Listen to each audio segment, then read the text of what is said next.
યાવદ શ્રવણ દેવી ભાગવત, જ્યાં સુધી એ દેવી ભાગવત નામની શક્તિનું શ્રવણ નથી કરતો, અખિલ બ્રહ્માંડની અધિષ્ઠાત્રીનું ગુણગાન, ત્યાં સુધી પૂર્ણ શાંતિની પ્રાપ્તિ એને થતી નથી. આજે હું તમને એ માં જગદંબાની કથા શ્રવણ કરાવું, આવું સૂતજી ઋષિઓને કહે છે. પણ એની પહેલા શું કહે કે સાધુ પુષ્ટ મહાભાગ, કે ખાલી ભાગ્યશાળી નહીં પણ તમે મહાભાગ્યશાળી છો. શું કામ કે બીજા માટે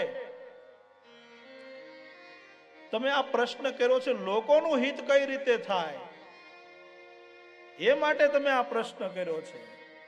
અને સંતોનું, મહાપુરુષોનું, બ્રાહ્મણોનું એનું તો જીવન જ એ હોય કે બીજા માટે જે પ્રયત્ન કર્યા કરે, એ વેદોનું અધ્યયન કરે તો એને એમ થાય કે કોઈને કઈ રીતે માર્ગદર્શન મળે, કયો મંત્ર કરવાથી, કયો જપ કરવાથી, કયું તપ કરવાથી, કયો યજ્ઞ કરવાથી લોકોને સુખ મળે, શાંતિ મળે. આ માટે જ મહાપુરુષો પ્રયત્ન કરતા હોય. સરોવર તરોવર સંત જન અને ચોથા બરસે મેઘ, પરમાર્થ કે કારણ ચારો ધારી દે.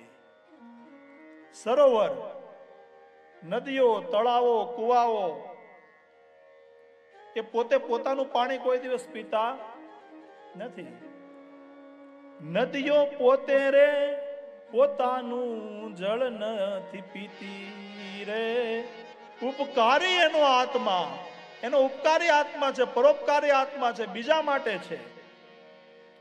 સરોવર તરોવર વૃક્ષો છે. તમે જોયું વૃક્ષે આંબાએ કોઈ દિવસ એની કેરી પોતે ખાધી? વૃક્ષ પાસેથી ખરેખર આપણને ઘણું શીખવા અને જાણવા મળે. વૃક્ષ જેમ મોટું થાય ને એમ એની ડાળીઓ જે છે એ નમતી જાય. એ આપણને શીખવાડે જેમ તમે મોટા થાવ એમ વિનમ્ર બનો. નમે એ ભગવાનને, નમે એ ભગવાનને ગમે, અને એમાં ફળ આવે એટલે એની ડાળીઓ વધારે નમે. કે જેમ તમે મોટા થાવ અને પછી તમને વધારે સફળતા મળે તો તમે વધારે ઝૂકો. નાના, તમારાથી જે નાના છે એનું તમે ધ્યાન રાખો. જેને જરૂર છે, તમારા માટે પર્યાપ્ત હોય તો જેને જરૂર છે એને ઉપયોગી બનો. આ વૃક્ષ આપણને શીખવાડે છે. વૃક્ષનો સ્વભાવ તો તમે જો એને પથ્થર મારો તો તમને ફળ આપે. તમે એને પથ્થર મારો તો પણ તમને એ ફળ આપે.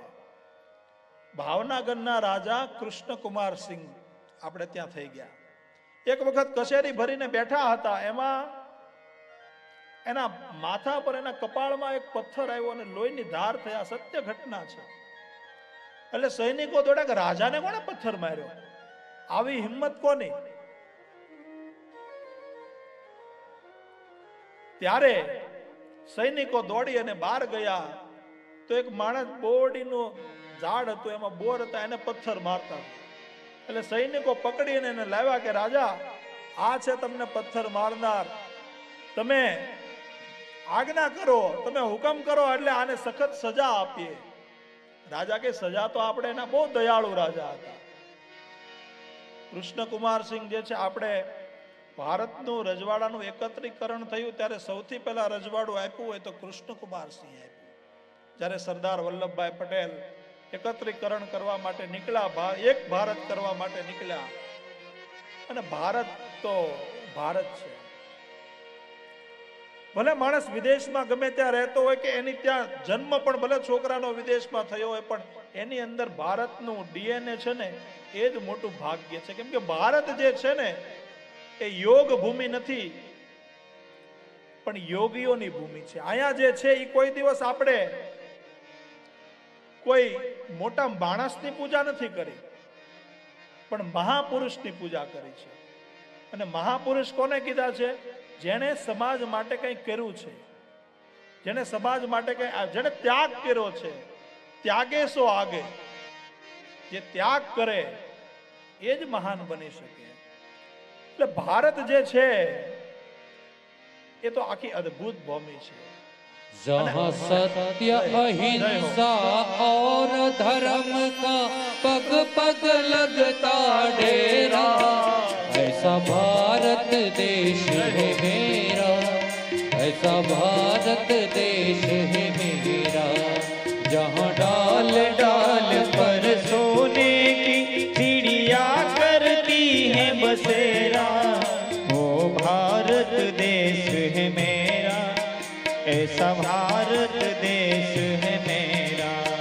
ये धरती है जहाँ ऋषि मुनि जपते हरि नाम की माला, हरि ओम हरि ओम हरि ओम हरि ओम। यहाँ हर बालक एक मोहन है, हर राधा एक बाला, हर राधा एक बाला। यहाँ सूरज सबसे पहले आकर डाले अपना डेरा, ऐसा भारत देश है मेरा, ऐसा भारत देश है मेरा, जहाँ डाल डाल पर सोने की चिड़िया करती है बसेरा, ऐसा भारत देश है मेरा, ऐसा भारत देश है मेरा। અદ્ભુત ભૂમિ છે આ